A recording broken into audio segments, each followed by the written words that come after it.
Right, I'm going to make a start, and I know that people are continuing to arrive, and I'd like to warmly welcome you all to this Construction Futures live event. My name's Stephen Fox. I am Executive Director of a joint venture between the University of Hertfordshire and Oaklands College. And the purpose of that joint venture was particularly to create bespoke part-time education for people who are already in the workplace, and to be employer-centered around the skills and needs of employers.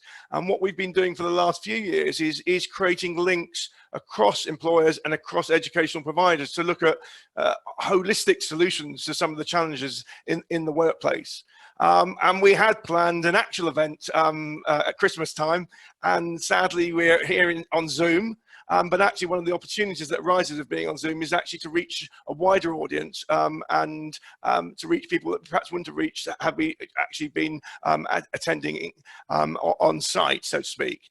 I'm delighted to have three fantastic speakers to join us today.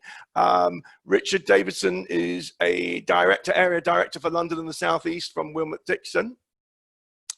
David Rousell is the area director for the Hertfordshire area at Morgan Sindall Group. And Ewan Beattie is an assistant site building manager at Wilmot Dixon, who's going to share his own experience as a future leader. And we've titled this whole session around the future of the construction industry in terms of post-COVID. What will happen? What are the big challenges facing the industry, and how, as educationalists, can we support them in that challenge? So I hope you'll enjoy the session. We have a few questions to pose to you through the process, which we'll give you a chance to respond to. There is also some housekeeping rules I just wanted to explain to you in terms of Zoom. I'm sure you've all been zoomed out of late, but the way we're managing it today is we've put you all on mute. So that the only person you'll hear is the speaker. Please do ask questions though via the chat. The questions will come to myself, and I will pose some of those questions to the speaker afterwards. I'd like to also mention Pauline Trato, who's also working with me. Pauline used to be the director of the Building Research Establishment Academy, BRE, and she's now an independent consultant, and she's been working with me on this program and other programs like this. So she'll be joining us in the sessions as we go through. And just a practical point is that you'll see on point 3 here, that if you click on where the arrow is below, that will enable you to see the current speaker rather than seeing a gallery view. So that will help you through the process. So without further ado, I'm going to turn to Richard Davidson from Wilmot Dixon, and I'm going to pass you over to Richard from now. So thank you, and welcome, Richard. Thank you, Stephen. I think I'm not sure if you pointed out as well that you're recording this for the purposes for UCSA, just so that you've got a good catalogue of what we've been talking about. So I just thought I'd drop that in there. So thank you for the introduction. I'll do my best to keep the time. So yes, so I'm Richard Davidson. I'm a director of Wilmot Dixon Construction. And my job in this seminar really is to tell you kind of what's happening now. And I think maybe to talk a little bit about context, because I think that's really powerful. So if I can have the first slide, please, Sam. Can you do that for me, Sam? Excellent. So the first thing really is to say that, what was it, maybe 13, 14 weeks ago now, the pandemic was here with us. And probably the most important thing for us in the sector was a letter of support from the government. So there we have a picture of Alok Sharma with the letter from the government saying, construction, please try and stay open, do what you can do. And I think for me, what was powerful about that was recognizing that there's a lot of stuff we can't do remotely. And then also reflecting that over 3 million people in the UK, they have their jobs related to the construction sector, and it's about 15% of GDP. So, you know, it's no small matter if you try to shut down that sector. And I'm not demeaning any other sector, far from it. You know, I have great respect for what's going on and listening to other stories, but we were given guidance, and guidance was really powerful at really early stages. So then the next thing that came behind that was the Construction Leadership Council. And for me, this was probably the most fundamental piece of work that was undertaken in those first few weeks. So as a sector, we all got behind one problem, and we created the site operating procedures. So I just took a snapshot from the CLC website the other day. We're up to version 4, but really version 1 set the parameters. And these parameters meant that in any construction site up and down the country, we all had a set of rules and guidance that we could work with. That didn't take away from local adaptation, that didn't take away from the pressures of individual businesses, but it meant that something that we were doing in Hertfordshire was going to be echoed in, say, Wales, or might be echoed in Newcastle. And that was really important for us. So if I can go to the next slide, please, Sam. And one of the things I was going to talk about was resourcefulness.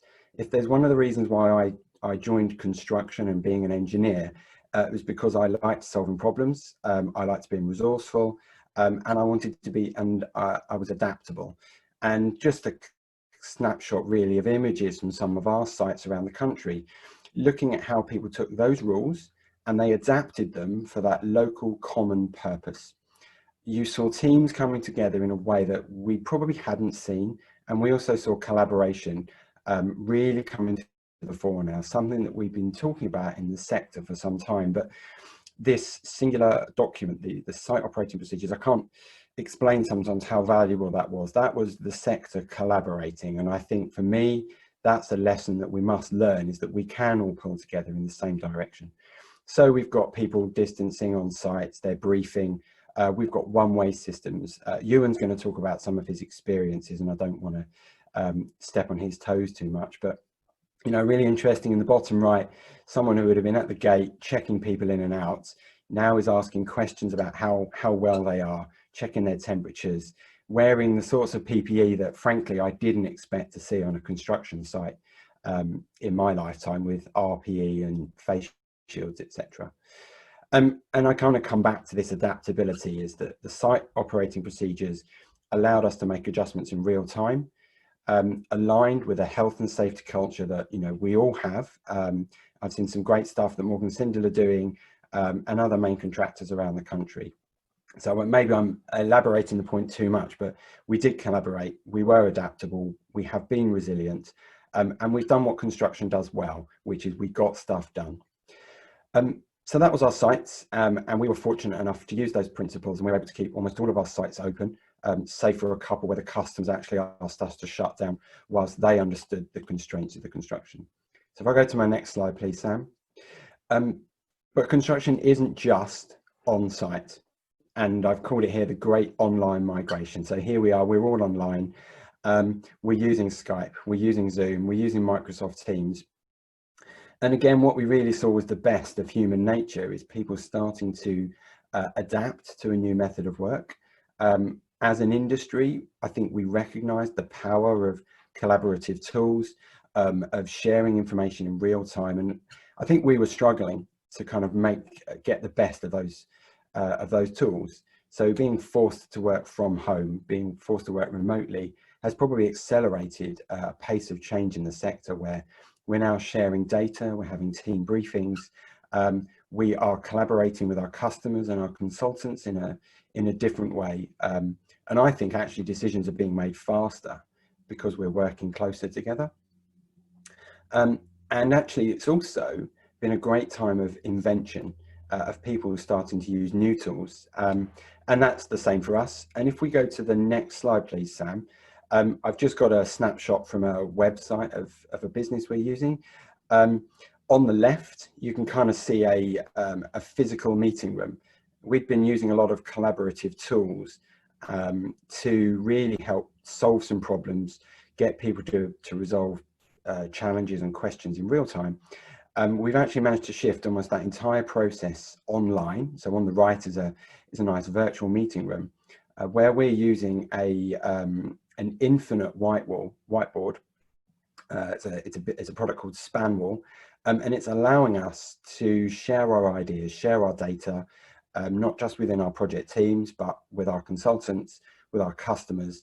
And so when I talk about adaptability and resilience, it really played out really nicely for us. This tool we introduced to our business about 6 months ago. We had a couple of early adopters, but by my reckoning, it would have taken about 3 years probably to see this embed in the business. 13 weeks later, every team is using this and they are starting to reap the benefits.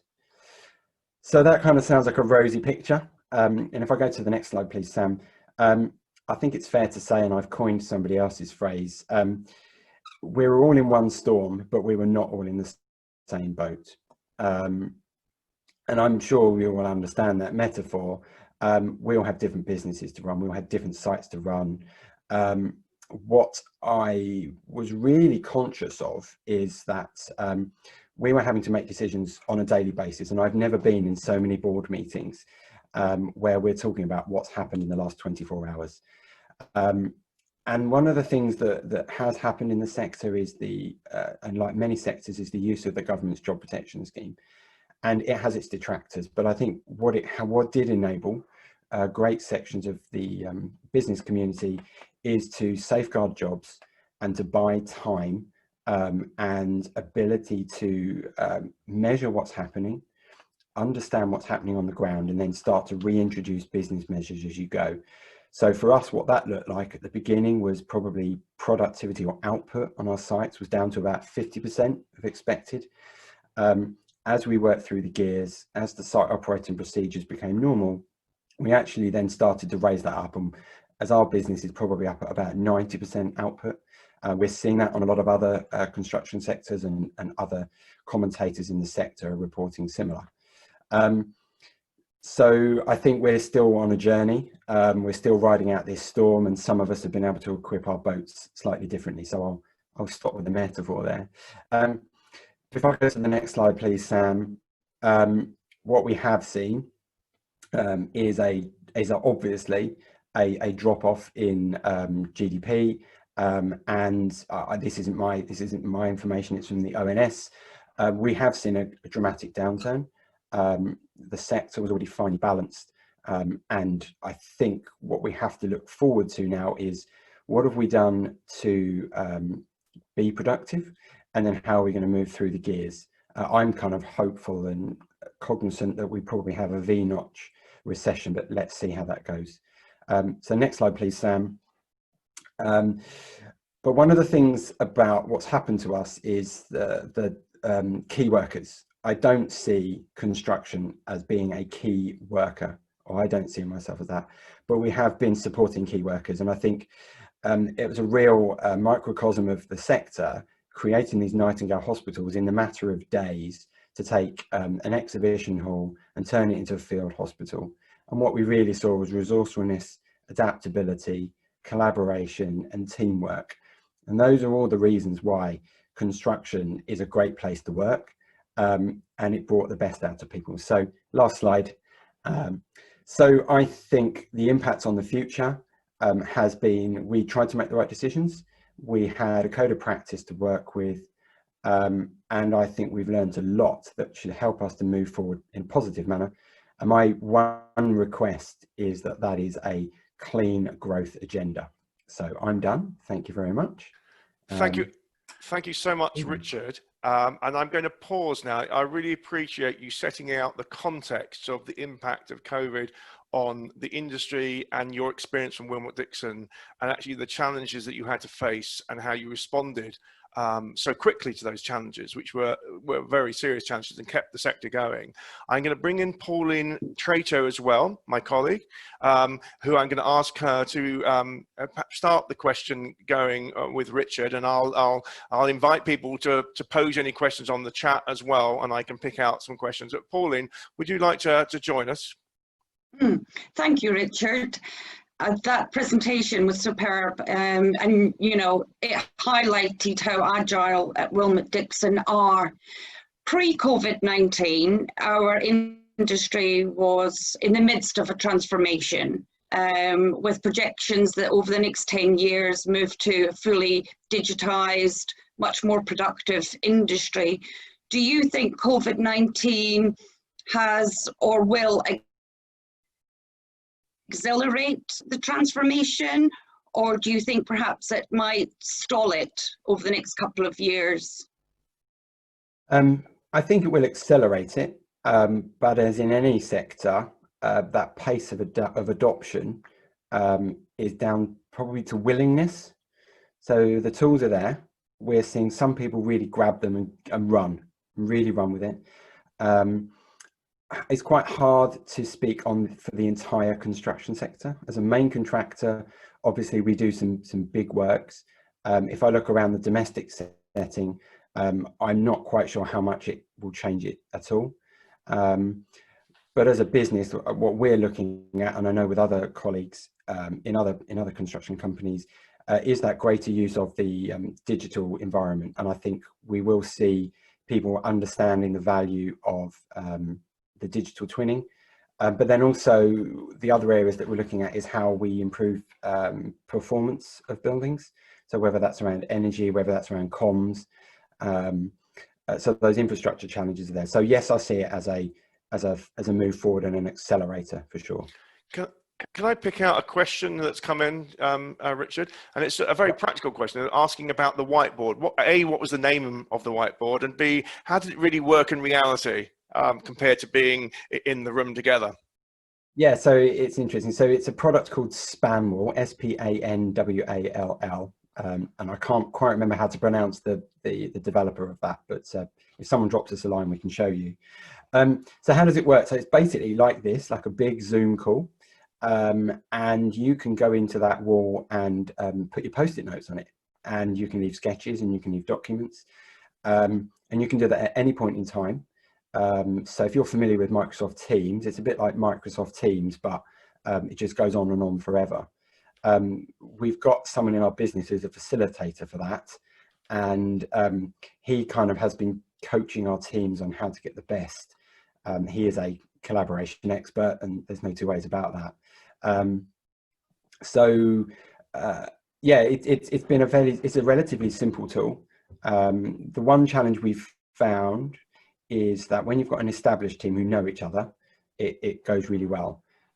During this, let's call it working from home period, it's harder to form those personal relationships, but it's a simple tool. Thank you very much. And I'm just picking out some other questions that have come in here. And they're coming in quickly now. So someone's told me Nureva is the developer, and I've just posted that on the chat here. Someone says here, we saw a record aggregate consumption in the Southeast in Q1. We've noticed a bounce back in June. How long do you see production rates at 90%, and do you see innovation and ingenuity getting you back to 100%?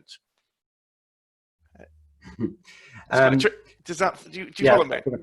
I think what we're looking at actually is we're comparing that to where we would have been at the end of last year. And there is an argument to be said that the outputs that we had historically were probably not as good as they could have been. So I think we've probably got a few more months to go yet. The challenge with measuring output is adoption of new methods of work. So traditionally, we all know how many bricks can be laid in a day. Can I make a bricklayer go faster? No. But am I looking at other methodologies that can be done faster? Yes. That's where modern methods will come in. And I would see us actually working closer with manufacturers. So I don't think it's going to happen overnight. I think you've probably got 18 months of development with manufacturers to help accelerate outputs. And it's and I think that picks up on another question coming in about prefab modular construction in terms of the opportunity, which is what I think you are saying, Richard, is that in the medium term, yes. In the short term, there's a lot to be done to get to that point. Yeah. So the issue of innovation and creativity and driving through productivity is an important question.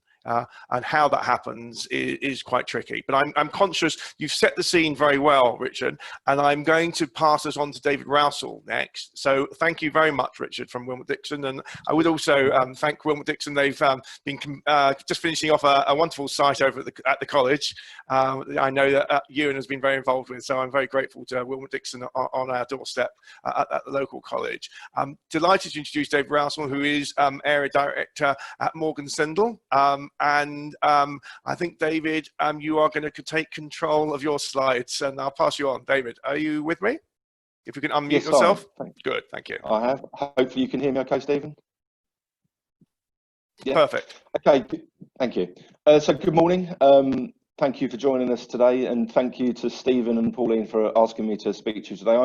I'm the area director for Northern Home Counties business for Morgan Sindall, which covers Hertfordshire, Buckinghamshire, Bedfordshire, and the North London boroughs. So that area of the home counties. So yes, thanks again for being asked to speak to you today. I'm going to be gazing into the crystal ball somewhat today. So talking about the future and what does the landscape look like post COVID, and what does and I'm going to try avoiding using this phrase too much today, the new normal. We're already hearing it used a lot in relation to COVID. So I think I'm going to be talking about how we come out of this and what the future could look like.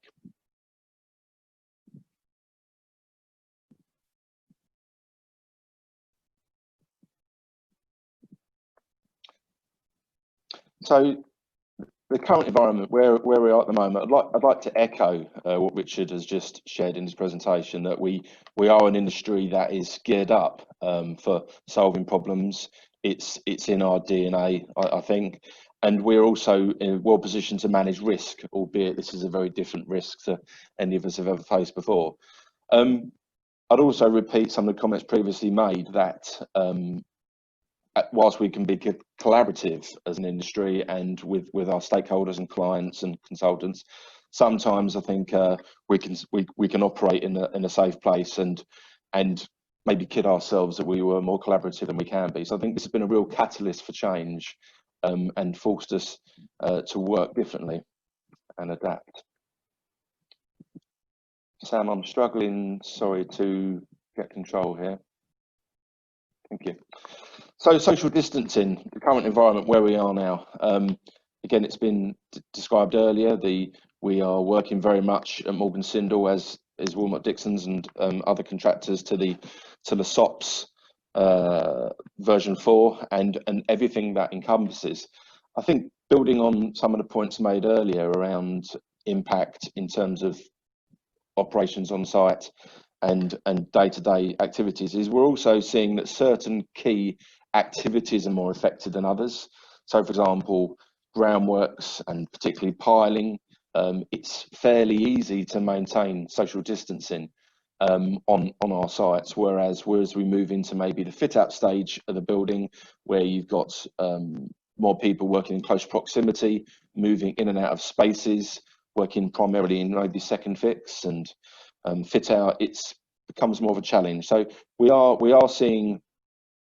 we're breaking it down really more into understanding key components of construction to see where we can maybe make gains, but also where we face bigger challenges. So next click, Sam, thank you. We've mentioned this earlier, it's been mentioned, so we're sitting here now joining a Zoom conference. It's definitely driving us as an industry to embrace technology and the digital way of working. At times in the past, I think I've been working in the industry for some time. I think at times we can be slow to embrace technology, and this has really again been a catalyst to get us to engage with the white walls that Richard described, and Zoom and Microsoft Teams and various other digital formats and platforms that I'll be coming onto later. It does have its challenges though, and again this has been alluded to earlier. We are seeing that maybe some of the more business development conversations with new prospective clients, it is more challenging to be honest, to build up rapport with someone you've not met before, speaking to them via a screen. So we are seeing challenges in some ways of working, and equally within our bids and tendering, which is far more of a collaborative exercise. Whilst mediums like the whitewall help, the whitewall do help, we are seeing that it's more challenging and can at times be more time consuming in terms of bidding for work. Thank you. Keeping calm, following the science. Lots of these phrases that we hear time and time again in our everyday life now, with the government bulletins. When I was asked to look into to talk on this subject, the future, we can only talk about where we are and our understanding of the government guidance now and the Public Health England guidance around the SOPs and the 2 metre requirements. There is potentially in the future an opportunity, or we may see a different stance from the government or Public Health England. We know that there's a number of other countries in the European Union that have a different perspective on what that social distance looks like in terms of an actual distance. We're also seeing the government maybe change its stance slightly in recent weeks on face coverings. So I think it's important to emphasise that this is where we are now, and in terms of talking about the new normal post-COVID is based on what we currently know, and there is an opportunity and maybe the potential for the government's advice to develop and change over time. Thank you. And then finally, we've got the government geopolitical position, and again, it's been mentioned earlier, the impact on the economy. We've seen the sharpest drop in terms of new contracts for some time. I think 37%. It's down within our industry from March to May. We've seen the single biggest downturn in our industry since the downturn of 2009. So we've got the added challenge, of course, of the economical impact in terms of navigating through the challenges in front of us. Next slide, please, Sam. Thank you. So again, continuing the focus of where we maybe see an impact, a change, opportunities in sectors and within the industry going forward. So it's come up several times already just in my presentation about the focus of people working from home. Many of you today will be sitting at home and joining the call from home, and we've got a higher percentage here of our colleagues at Morgan Sindall who continue to work from home when they can obviously do their role from home. So what impact will that have on our clients around their office spaces, around their commercial requirements for the commercial sector? We see an opportunity maybe for some clients to repurpose those spaces, to look at how those spaces are used. But I think it's safe to say that until we do come out completely of the COVID epidemic and we are maybe in a new rhythm and back to normality, we will definitely see an impact on how those spaces and office spaces are used by clients and potential opportunities from the commercial sector.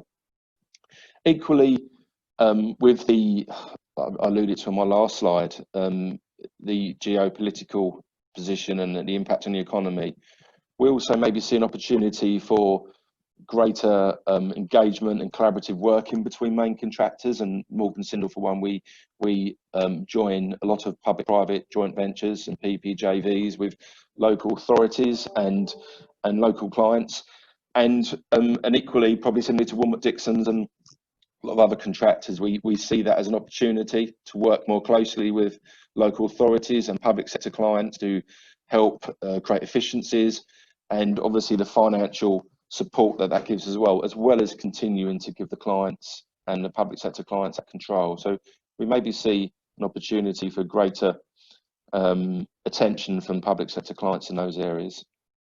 Thank you, Sam. Social value. We are already seeing, those of you following the news, the impact on various areas of society, and be it from people teaching their children at home to the unemployment levels, to people maybe being reskilled and joining other areas of employment in the future.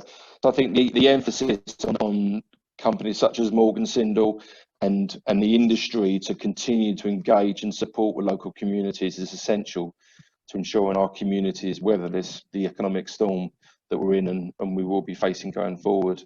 And the opportunity to work with people to look at skills development and job development and retraining is clearly an area that we should be and will be embracing more and more going forward. Thank you, Sam.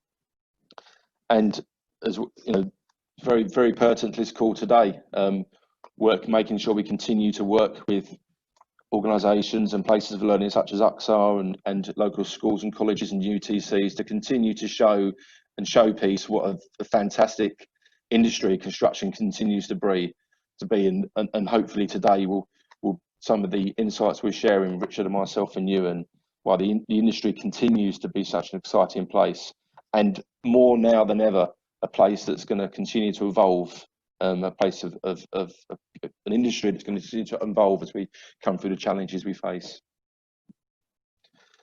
Finally, in terms of my immediate thoughts, and I share these thoughts with several colleagues, and there were several schools of thought around the impact on design and what current design could look like, and the impact on places and the use of places going forward, and how they could be repurposed, as I touched on earlier.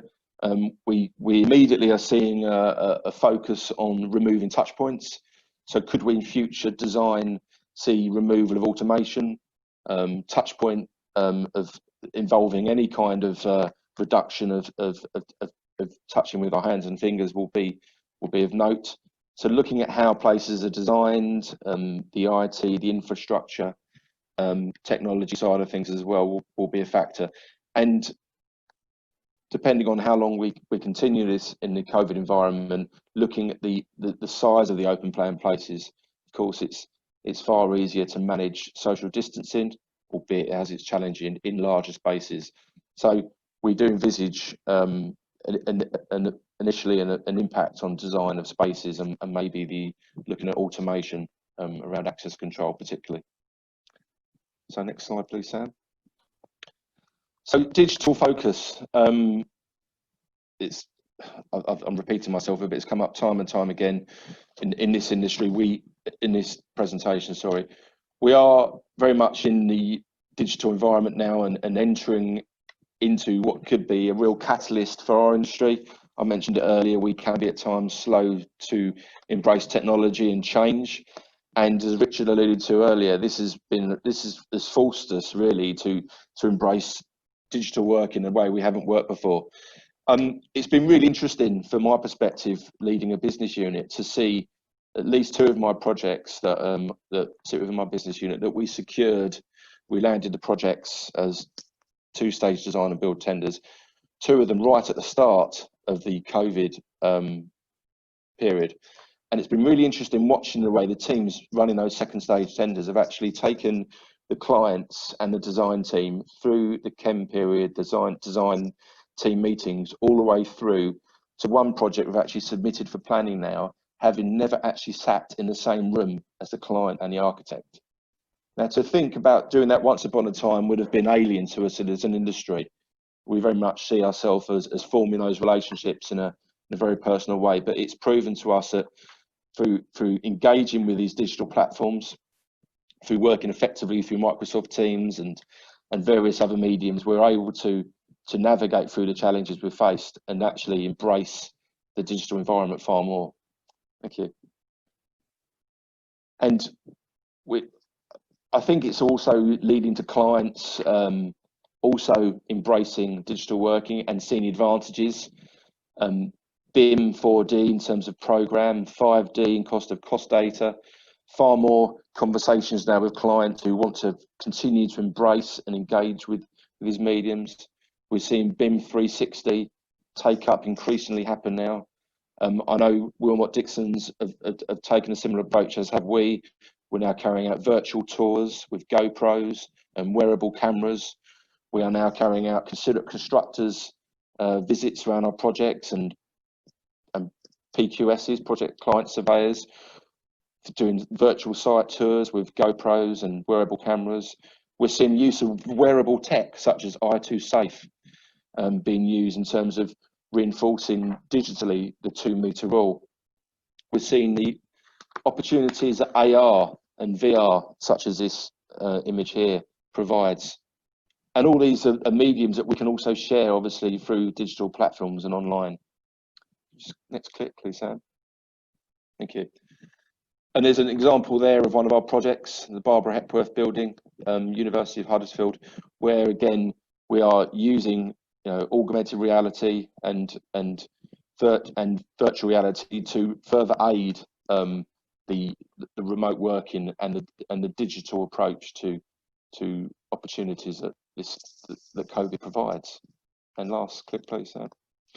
And I've just covered this, and again, I know Wilmot-Dixon's, again, as our other contractors, are embracing these areas of technology and digital working, but it has actually provided us with an opportunity coming through this COVID challenge to have to embrace technology and what it can provide for us.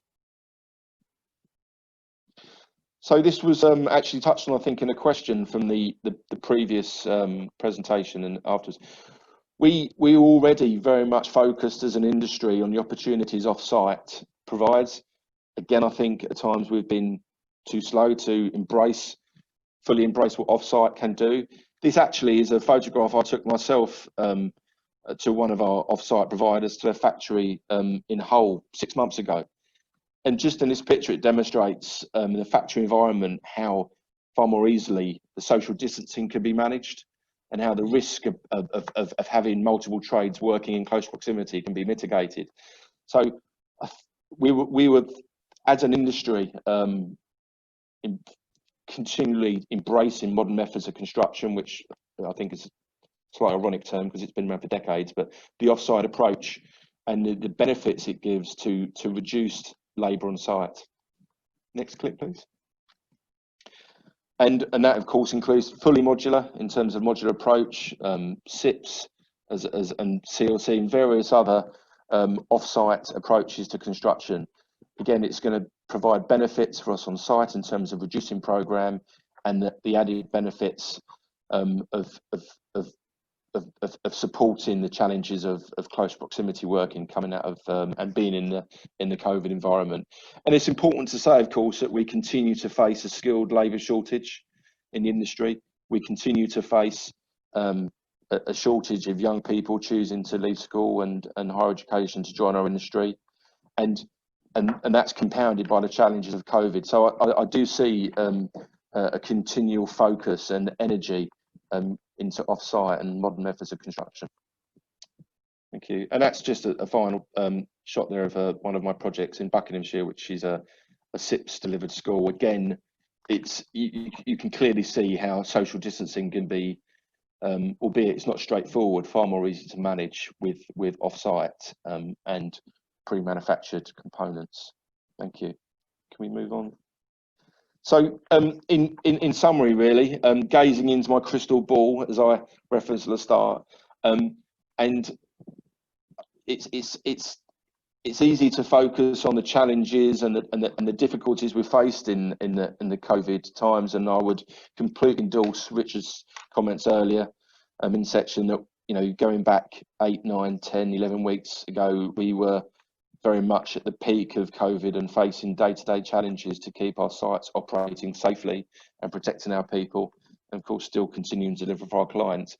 But as we come out of this now and hopefully settle into a new rhythm of working, I think it's important to focus on the opportunities it presents as we come out, and what still remains a fantastically exciting industry for anyone to join. So I'd welcome any questions now that may have come in, and thank you for your time.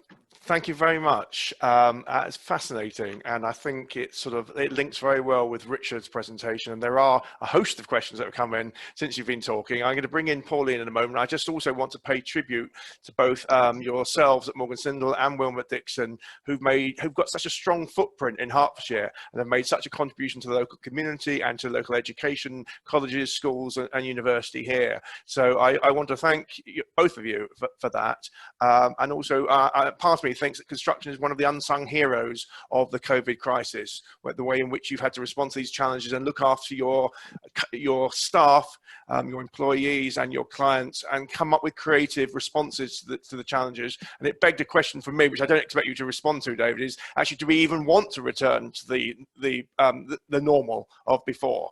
Because actually some of the things you're talking about are really exciting as well.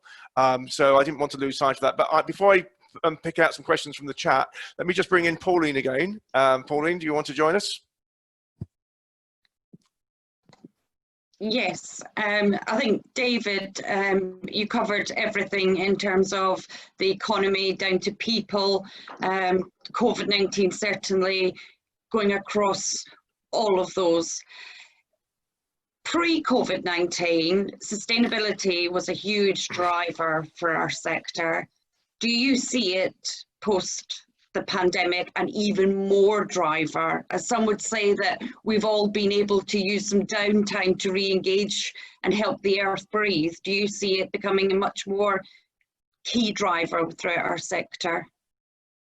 I do, and I think it's really important that when we do come out of the COVID period, that we embrace the positives that we've developed and worked on during this period, such as the digital side of things, how we've really embraced it, and as Richard alluded to earlier, having to work via Teams and various other platforms is real positive. But it's also really important that we don't lose sight of those other key areas, such as the environment and sustainability. And I think that very much sits in the focus on social value that I mentioned earlier, making sure that we leave lasting positive legacies in the areas we work and the places we touch.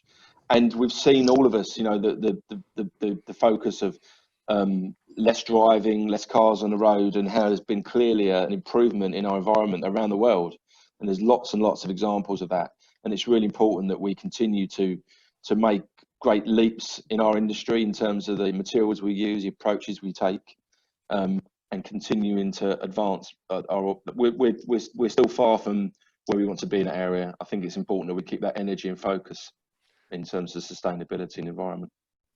David, can I've been looking at all the questions, and I'm going to pick out, there's a few questions, I'm going to pick out one, but there's a few questions that have clustered around working with subcontractors, really, and in terms of procurement, and whether procurement methods are going to have to change to better collaborate with subcontractors. And, is there a danger of paying lip service to collaboration if, in fact, there needs to be a different way of working with some subcontractors as a result of the current situation? So I wondered if you wanted to talk a little bit about the supply chain, really, and the impact on collaboration. Sure. I can only talk from Morgan Sindall's perspective here, of course. It was a once in a lifetime, once in 100 years event that we've gone through.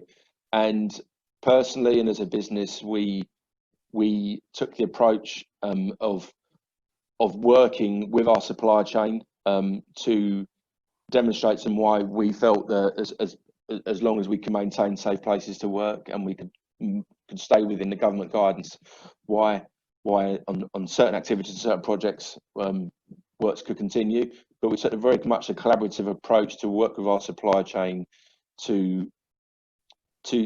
they could see that those opportunities existed. We very much didn't ever want to take the approach of having the wrong kinds of conversations. We have never gone near any kind of conversations around obligations or the contract, because this is completely outside of any of our experiences in the past. And we did, as I'm sure Wilmot Dixon's experience, we did get subcontractors who furloughed staff. We did get subcontractors who have left site because it was a decision they reached. And over time and over the last few months, I'm really proud to say that every single one of our supply chain has returned to site through those collaborative discussions and working together. And going forward, and from a practical perspective, of course, and I'm sure I speak for many other contractors here, we're obviously taking on board the government situation around SOPs and ensuring that going forward we plan our projects, we procure our projects of our supply chain with a view to the site operating procedures version 4, because they do have an impact on how we can work, of course. Now, I'm conscious that as time moves on, there's so many questions that come in, and I will just tell you some of the things that people are talking about, but I won't get you to answer them, David. We're going to pose a question to you as a poll now to get your instant feedback. And the question was really about your confidence in recovery over the next 12 to 18 months. It's just a sort of testing the water. So I think as we talk, Sam is going to pose that poll to you. And whilst you're having a chance to respond to that poll to give us a snapshot, I'll just give you some idea of the sort of other things that people are raising. People have asked about social value and employment opportunities and investing in future skills given the situation. People are raised issues around sustainability, and will that help drive things going forward? And also the role of business development going forward, given the situation that we're in, especially when the way you develop business, the networking opportunities may be lost at the moment, and also stuff around contact tracing on site, and some of the issues around that. But I won't get you to respond to that, David. We just thought I would give you a sense of it sparked up a lot of other thoughts. So I appreciate what people are saying, and also around the sort of skills needed for modern methods as well, because I think there's a very different sort of skill set needed for modern methods, whether it be in the manufacturing side of it or in the project management aspect of it. So we're starting to think about doing things very differently going forward, and some of the things we will want to hold on to, whether we're in a new normal, the old normal, or a post-COVID situation. So I didn't expect you to resolve everything for us, Dave, but you've really set the scene wonderfully. I'm following on from Richard. Sam, we posed a poll. I'm trying to work out how we now know the answers to the poll. Okay, 68% of people have voted. Shall we end the poll and publish? Yes. Yep.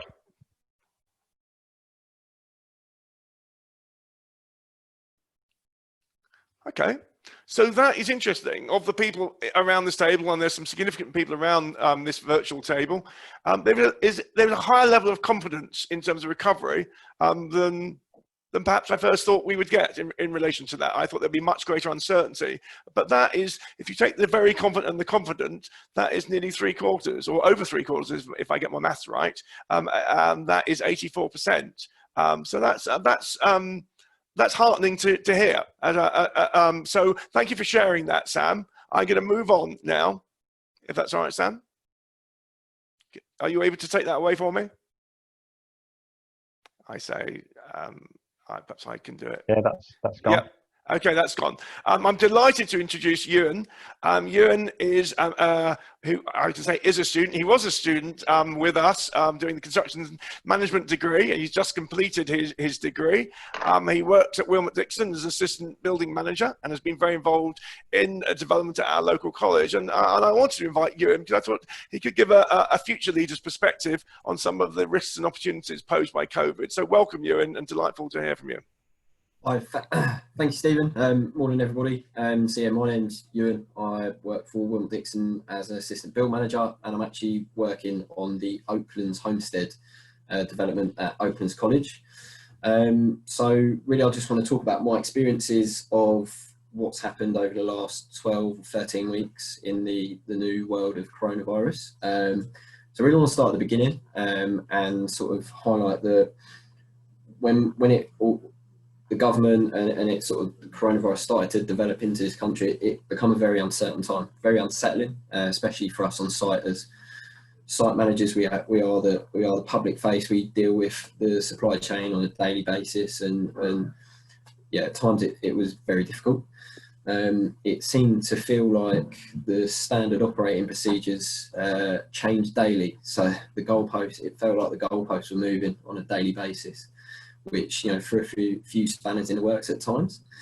If I'm honest, it did feel like we were going to be shut down for a while. And on site, it was almost a feeling of the pre-Christmas shutdown, of slowly winding down, and almost, yeah, thinking, right, we're going to shut.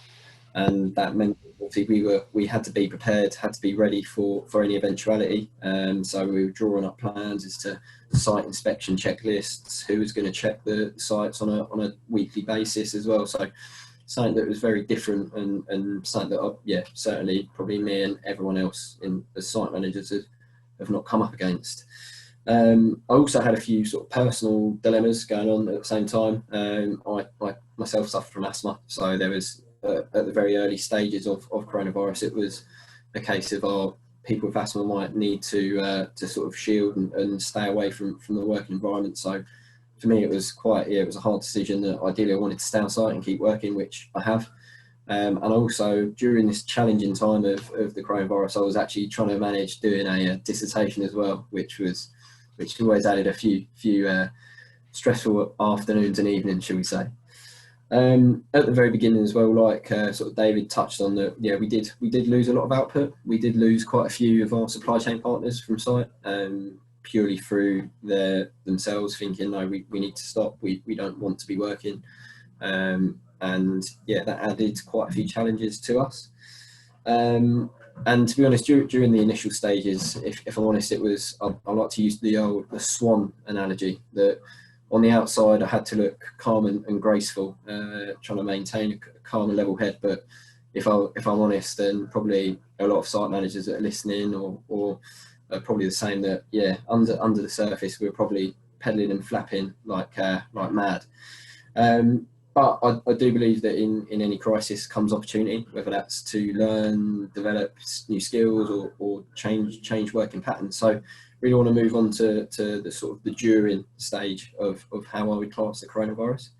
In that on my project at Oaklands, we are in the internal fit out, and sort of David alluded to earlier that it might sort of cause a few issues with that, and if I'm honest, it did. We're very lucky here that we have 4 blocks of residential bedrooms, so we were able to very easily sort of change the sequence of works, spread the trades out so that they work 1 block in per trade, rather than the usual start at one end and work your way out of the site. So we were still making progress, albeit just in a bit of a different way. It also highlighted to me that the importance of maintaining good relationships and sort of the importance of trying to create an atmosphere on site that was such that we could have open and honest conversations without fear of reprisal or any sort of form of contractual sort of elements being brought into it. You know, if it was, we needed to know. We wanted people to be honest. If they can't do something, tell us. And that really did help us throughout the last sort of few 12, 13 weeks.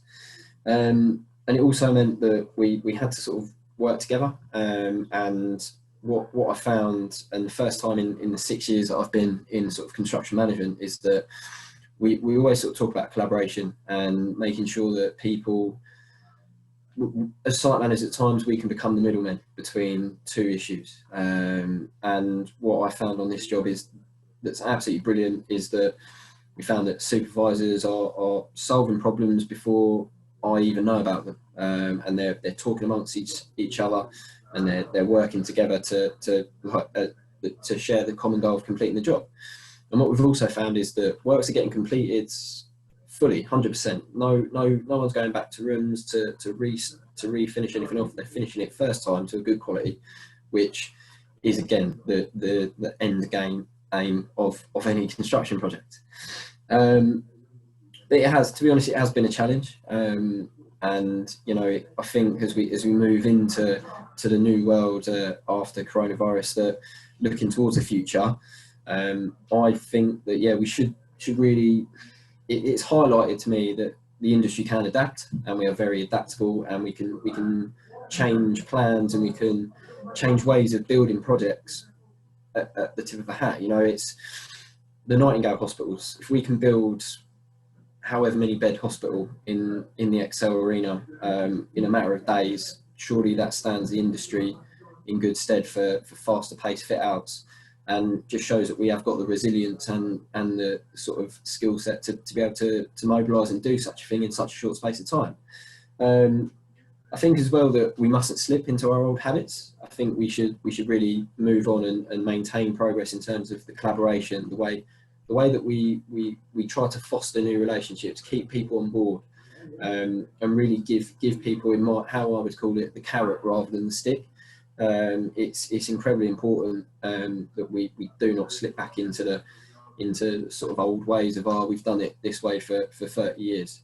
You know, that for me, that old world's gone now. We need to look ahead and plan for the future, and whether that's changing the way we sequence builds, changing the construction methods, I think it's all going to be very important to maintain that sort of collaboration and way that we build projects in the future. And then really for me as a person, obviously I'm very junior in my management career, having just finished my degree.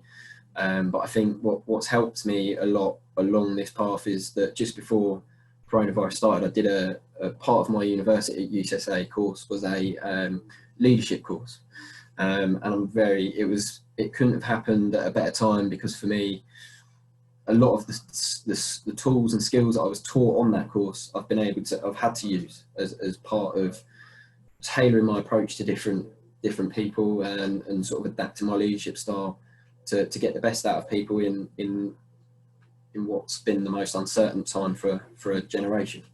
And then finally, really for me, is that if it gives me confidence, and probably all of my peers that I've been to university with and all the other trainees across the country, is that if we can maintain progress and we can build and manage projects during social distancing and a really challenging, tough time, both physically and mentally, then when the world does return to whatever element of normal is going to be, is that it will give me confidence to know that if I can manage back then when it's normal and fine and the world is operating again, that there's no excuse for me now to not be able to deliver jobs and really, you know, be the best manager I can be.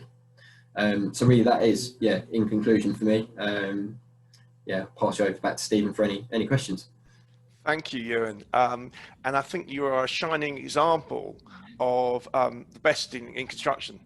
Yeah, you're an ambassador for your company, for Wilmot Dixon, and you know, hopefully you'll be an ambassador for us, because you it's not easy for you to come online like this and talk to a bunch of strangers that you don't know from across the country, and to do it with that level of confidence and articulate some of the personal and professional opportunities and risks that come out of this. So I thank you a lot for that. And I think it's interesting actually thinking about how does education help prepare people for this. And often, having worked in the university sector for 20 years, we've often been rightly criticised for not preparing people for the skills required for the workplace. And I think that's a fair criticism. And I think what's interesting for us is helping to think about that interchange between what you learn and what you do, and the two things go hand in hand. And actually there was no preparation for this that was ever possible. Yeah. And it's interesting you drew on some of the issues around what we would regard as sort of the emotional intelligence about being a leader and a manager, and actually drawing on some of those softer skills, which often in construction in the past historically has been criticised for and not having, and showing that actually it was really necessary on site to hear people, to listen to people, to manage some of those difficulties. So it's a big thank you to you, Ewan. I'm just going to bring in Pauline. I don't know if there's any question you want to ask Pauline before we move on, or and I can check the chat as well. Yeah. Yeah. Ewan, you raised a really good point in that, you know, you often hear this is how we've always done it, this is how we do it, and no acceptance sometimes for change. And we do have a challenge of inspiring the next generation to come into our industry, and equally to retain them. So I think from today, you know, there's a key message there to those that are listening in, is that if we can continue to embrace some of the opportunities and how we've adapted, would you agree that that would be one way in which individuals like yourself will continue to stay and flourish? Yeah, definitely. I think where obviously the way that the collaboration, everything that you've just touched on, is one thing. And I think the way that we've, like Richard touched on, is that we've migrated into the digital world even further. And I think that's going to be another selling point for a lot of university students, a lot of school age children, that you don't have to be out on site. You can be sat at a computer, you can use VR, you can do, there's so many different ways now that we can get in, that they can get involved into construction while still using the sort of the technical and the IT sort of area and skills that a lot of kids these days want. Ewan, I've just got one question that's come in that's really interesting, if you mind, Pauline, just to follow on from that is, and I don't know whether you can answer it, so Ewan, so feel free, and if others want to come in at that point. It was around about mental health and well-being and supporting staff, really, and whether you've had any experience of how you best support staff, whether it be your own staff or suppliers, because clearly there is an issue of mental health in the industry, and clearly COVID must have exacerbated that considerably. And I just wonder, do you have any comments on that, Ewan, at all?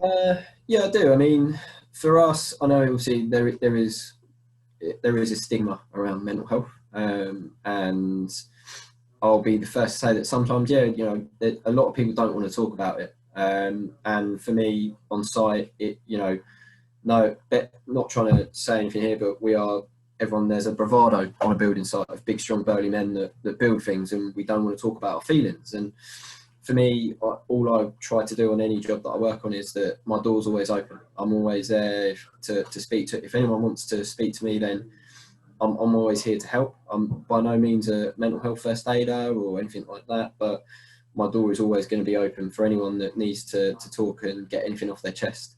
And that's something that's made very clear on the building site. And really that's it. And I think that's important. It's not just about everything resting with a mental health first aider. It's about the culture and the management style across everyone. It's everyone's responsibility. It's not just, doesn't just rest with the mental health first aider. But really, thank you ever so much, Ewan. I'm just going to sort of tidy up things and just tell us a little bit about what we're thinking of doing in response to everything. So, Sam, if you could just move us on to University Capital, just to let you, those that don't know, and most of you won't know because there are a number of people here that I haven't obviously met physically, is I run a joint venture between the University of Hertfordshire and Oaklands College. It's a collaborative approach, and in a sense, collaboration has been at the heart of everything we've been talking about so far. So, Sam, if you just move us on, if I haven't got control, thank you.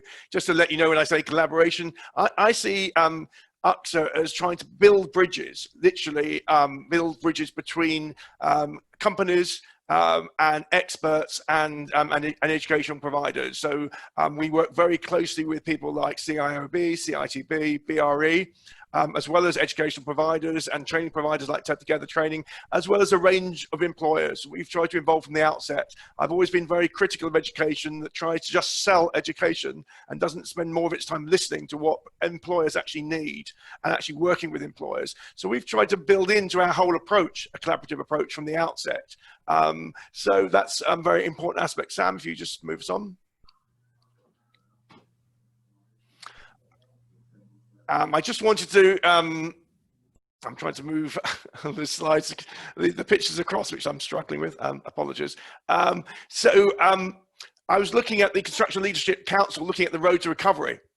There's a recent report produced by the CLC, and it talks about one of the outcomes from their report is a more capable, professional, productive and profitable sector, which delivers better value to clients, better performing infrastructure and buildings, and competes successfully in the global markets.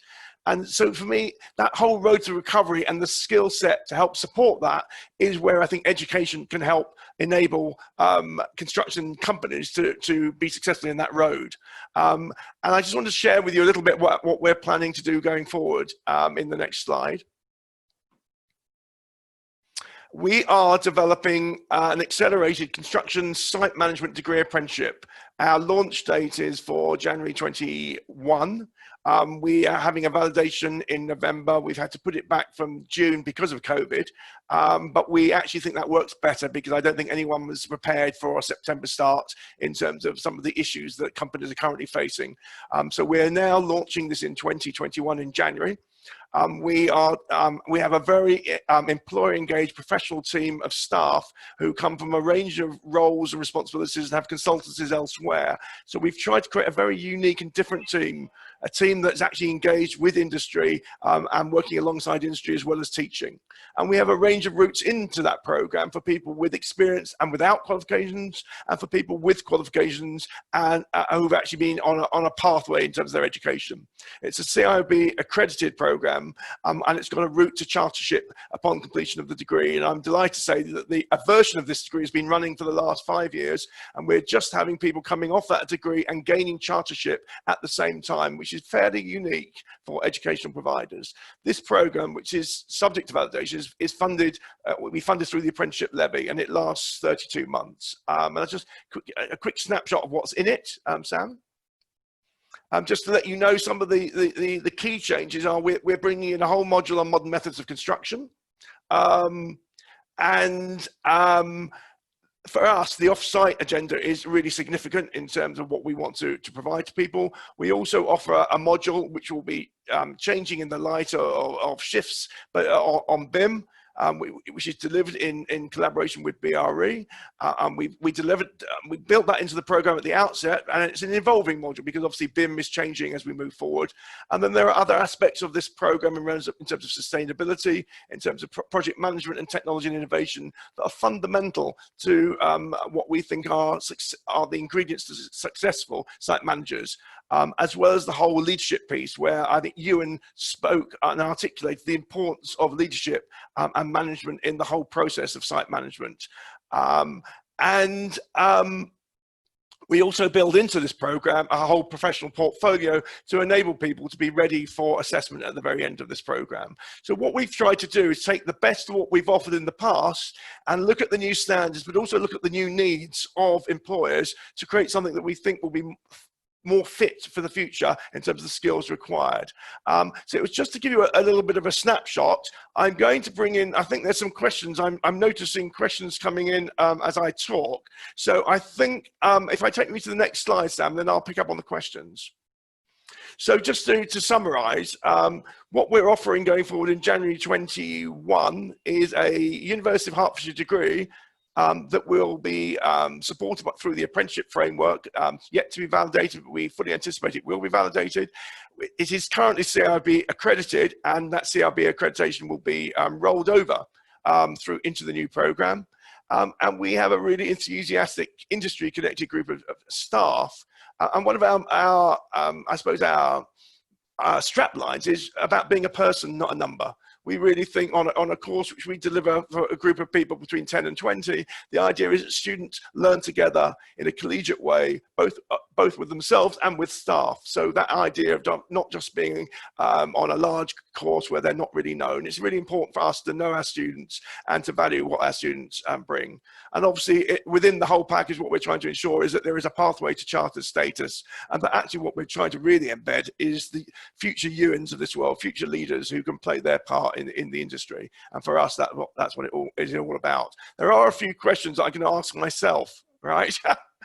Which I didn't anticipate, but I think the questions have only come to me. So I'm just going to pick up some of these questions.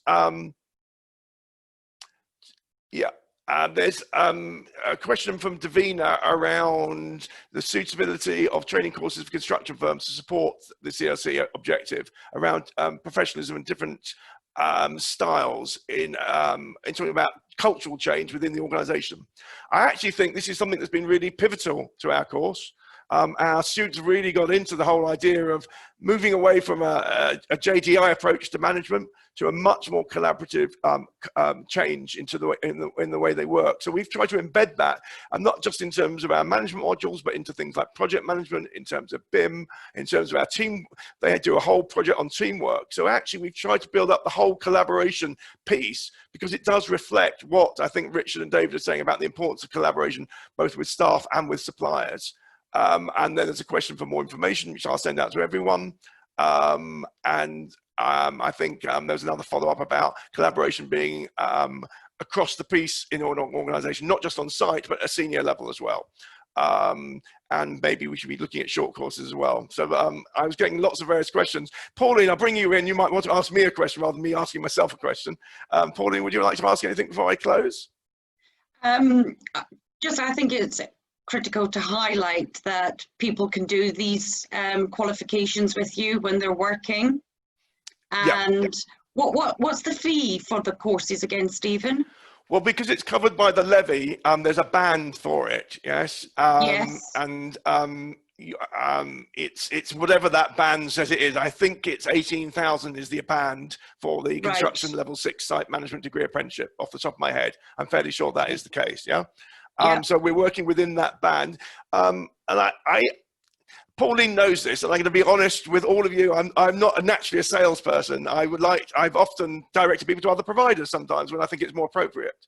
But I actually do think we've tried to create something that's relatively unique, where we try to get the best out of working together as smaller groups, and get that collegiate working, building in collaboration as a common theme, ensuring that they're on a professionally recognized qualification with a pathway to chartered status, whilst linking what they're learning to the application all the time in the workplace. So we're not really that interested in people just writing about theory and theoretical ideas on their own. We're much more interested about how does theory drive best practice, and how does best practice drive theory, and what is that gap about? Yeah. So I do think there are some unique aspects of our course when you take it together is a bit different in approach. And the other thing I would say to employers is that I like to think we actually offer a genuinely accessible point of contact. I spend a lot of my time managing contracts with universities in a former life. And I know it's quite hard to access universities. Universities are you know, they are large organizations. And what we've tried to create through this joint venture is a more accessible point of contact. I hate using the word one-stop shop, but you know, we try to create more of a one-stop shop for employers to reach us with ideas, with problems, with things that need to be resolved, that we can work with you together. So that's partly our ethos. So thank you, Pauline. Look, it's been a fascinating session. I've done lots of webinars, but I haven't hosted one in this way. So it's a new experience for me, and I've enjoyed it if no one else has. So I hope you have enjoyed it. There is another poll that Sam is going to just release for people, which is just get another sense check of whether you'd like to be involved in anything in the future and whether you'd be interested in degree apprenticeships from us. So Sam, are you able just to release those 2 questions? Yeah, I've released I'm launching the first one now. Thank you.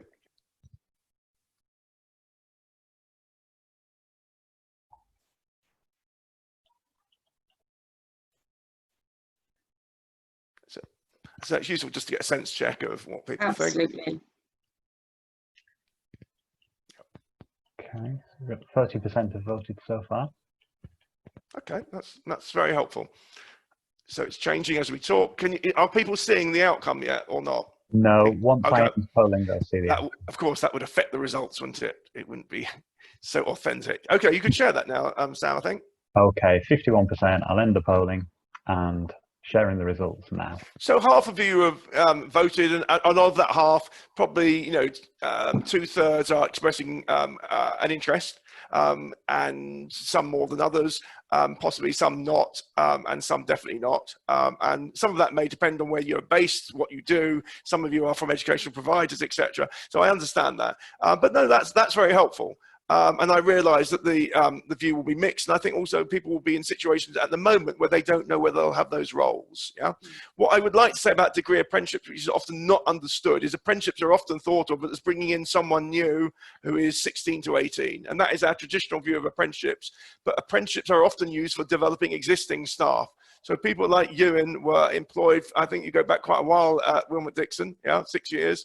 And the degree apprenticeship is to support the development of often your existing staff move from one role as an assistant to a site manager moving forward. So it's not just about attracting new staff in, but it's using money that people are often paying through their levy to support existing staff. So I would just like to mention that. And the other one was just out of interest to ask you whether you'd be interested in future conversations on the sector. Do you want to pose that question? that's shared now. Thank you.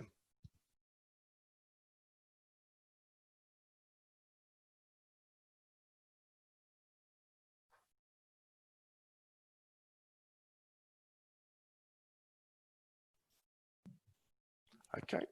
Okay, 63% have voted. Let's end the polling. Well, the delightful outcome of that is if we ran another event, no one has said they wouldn't want to be invited. So that means that you got something out of it, and the overwhelming majority would be interested. So that's very useful to hear. It's always useful to, I was reluctant to do that question because say you all voted for no, I wasn't quite sure how we'd end the session, but thank you, Sam, for sharing that. I just wanted to conclude and say, look, this was really about our responsibility as educators, trying to bring the sector together to have a conversation about something that is so important to the industry, and to take some pointers for us as educators as to how we can support that development.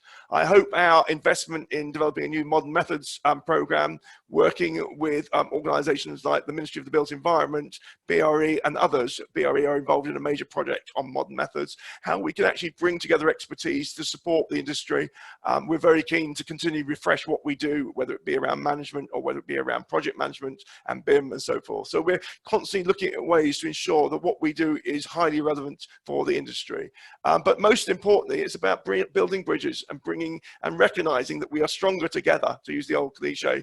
And so collaboration has been at the core of this conversation, both for the sector, but also for education. Education needs to collaborate, because actually we can't all do this on our own. The colleges, and particularly Oakland's, has a very strong track record in providing vocational training at the trades level, as does West Harts College locally. The university has a very strong track record in things like engineering and civil engineering, in terms of architecture and so forth. And we've been focusing in on site management, and we hope to focus in on quantity surveying going forward. But the key thing is we as educators need to collaborate, and so does the sector. So the more we can help build bridges, I think the better. So I'd just like to end by thanking everyone for participating. I'm very grateful to our speakers, to Richard, to David, to Ewan, to Pauline for helping set this up, and for Sam in the background who's patiently worked through all my IT phobia issues. So I'm grateful to all of you for contributing, and I've gratefully enjoyed the contributions and the conversation and the comments that have come in. So I will be in touch, and we hope to produce some edited highlights that we can share with those that couldn't join us, and we also share with you some further information going forward. Invite you to we hope to have a part 2 follow up to this, and we are very keen to involve some others, particularly from the LEP and other key players in the locality as well as beyond. So with that, I will conclude and say thank you, and I think I will end the webinar. So I, believe it or not, have actually ended on time, so I surprised myself. So thank you very much.